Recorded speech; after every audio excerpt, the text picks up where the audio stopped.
Hello everyone, this is Anime Savvy, and it has been a bit since I last uploaded. Long story short, I recorded a review that I really wasn't happy with and scrapped it, but from now on I should be uploading much more often. Anyway, in this video I'll be reviewing Akame Ga Kill, the anime, not the manga, just to be clear. I finished this I think in the late summer of 2020 and haven't watched it since then, so forgive me if I get any details wrong about the show. I'll be judging the show on 3 metrics: story, characters, and entertainment. I'll give each of these a score out of 10, 10 of course being the perfect score, and 1 being, I don't know, Boku no Pico levels of bad.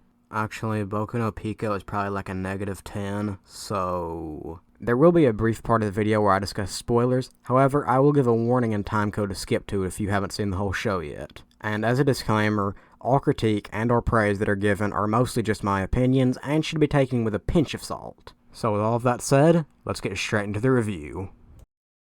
First, let's start with the basic plot synopsis. The story focuses on Tatsumi, a young villager that travels to the capital to raise money for his hometown, only to discover a strong corruption in the area. He eventually meets a group of assassins called Night Raid who recruit him to help them in their fight against the Empire's corruption. Through this, Night Raid goes on to assassinate several individuals, as Tatsumi learns more about the group as well as learning about the corruption of the Empire. It's a pretty basic premise, all things considered. Although, when I first watched it back in semi-late 2019, 12 or 13-year-old me thought it was a hell of a lot edgier than it actually was. It does, of course, deviate from this idea a bit later on, but to be honest, it does stick surprisingly close to the original premise.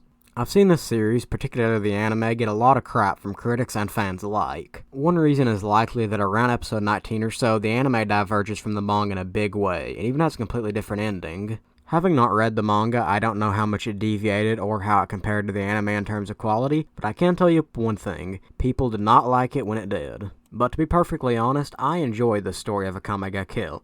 It's not great, but it's not what I would call bad either. Granted, I can't currently compare it to the source material, but as it stands, I thought the story was pretty competent. It adopts a pretty episodic formula aside from a few episodes here and there. They surprisingly kept this fresh throughout, giving variety on the battles, not to mention they kept it moving at a pretty good pace. The biggest criticism I've probably heard is, well, how do I say this without spoiling too much? Let's just say, in the series, they definitely put the kill in Akame Ga Kill. I will, of course, discuss this more in the spoiler section.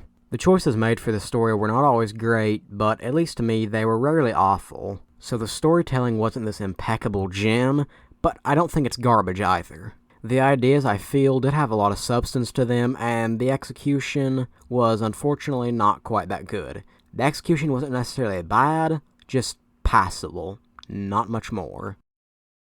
Now, to the characters. First, it's probably a good idea to talk about the main character. Kinda. I, of course, mean Tatsumi. And might I say, it's kind of weird that he's the main character in this series, even though it's called Akame Ga Kill. And there is actually a character named Akame in the story. I guess Tatsumi Ga Kill doesn't have the same ring to it. Please kill me. Anyway, you see, Tatsumi is trash. Tatsumi... Okay, yeah, he is a little bit trash. When I say that, I don't mean he's super unlikable, I mean he's just kinda flat. He's Kirito from SAO, but with different clothes, brown hair, and only slightly more interesting than Kirito. Like Kirito though, he is fairly bland in personality, and his design is nothing really special. I can't say that Tatsumi has much drive or a unique way he does anything. He just kinda exists. At the very least, he's not quite as overpowered as Kirito, but that's all I can really say about him. And I can confirm that will be the last mention of SAO in this video. Thankfully, the other members of Night Raid are infinitely more interesting. So many of them present cool personalities as well as complex designs and abilities. Blot was probably one of my favorites just because he has a really charming personality and honestly, he's just plain cool. Okay, I'm gonna stop myself right there. I was reading through the script and I noticed that I forgot about Chelsea and Susanoo just because they did join Night Raid pretty late in the game. So, to put some closure on that, I really liked Susanoo, I thought he was pretty cool, although kind of a flat character, and Chelsea was alright. Anyway, let's get back to the main part. Lubbock is neat, mine is just a tsundere, and I'm a sucker for tsunderes. Najinda is pretty great, Sheila's alright, and Leona is, interesting. With her powers and, I will not succumb to such vulgar jokes such as this. I lied. Yes, I will. Akame is most likely my favorite, mostly because she is super cool, has a fascinating personality and backstory, and also she's cute. I mean, is it so wrong to like someone just because they're cute? Oh, crap, I need to rephrase that. I probably need to cut that out, but I probably won't. Akame's sister Kurame was also really cool, and I did like the backstory with her and Akame. The downside to all this is, aside from Akame, we don't get to explore the characters too much. We spend part of an episode looking at their background stuff, then the story says, okay, wrap it up, we're closing up shop, get ready for the next sad backstory. Also, some of the villains tended to be dull in their motivations. Then there was Esdeath, and she really likes Tatsumi, and because of that, if it weren't for the main characters, villains, and lack of exploration for the good characters, it could have had an amazing cast of characters. But, unfortunately, those factors bring this aspect down quite a bit.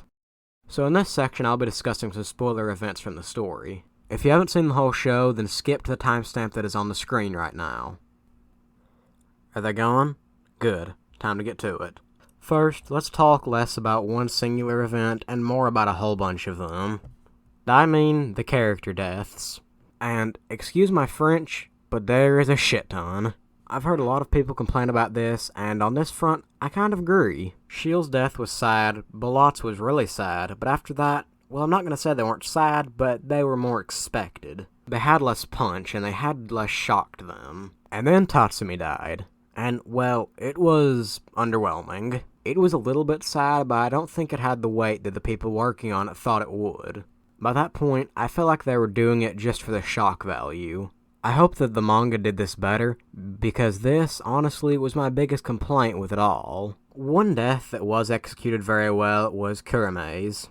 I honestly just really liked that episode. The episode being episode 22, Kill the Sister. It had a good atmosphere, some nice storytelling choices, good animation, and also a lot of emotion behind it. I'm not going to lie, when Kurame died, I genuinely got a little bit misty-eyed. Not because I loved the character, but because of the carefully crafted flashback prior and the execution to it as well. It was also kind of nice to take a break from a member of Night Raid dying instead. I enjoyed the final episode as well. It had some nice animation, a cool fight, and a decent resolution to the characters still alive, which there weren't very many. There are more moments to talk about, but honestly, I think I covered the ones that needed to be covered. Now, the spoiler moments are out of the way, so let's get to entertainment. Despite a lot of my critique, I can say one thing about the series. It did manage to be entertaining. It does this through some decent animation, a really nice soundtrack, a very distinct atmosphere, and honestly, just being very fun. And when it comes to the soundtrack, those opening themes are amazing. I had to say it. Hell yeah, this is amazing.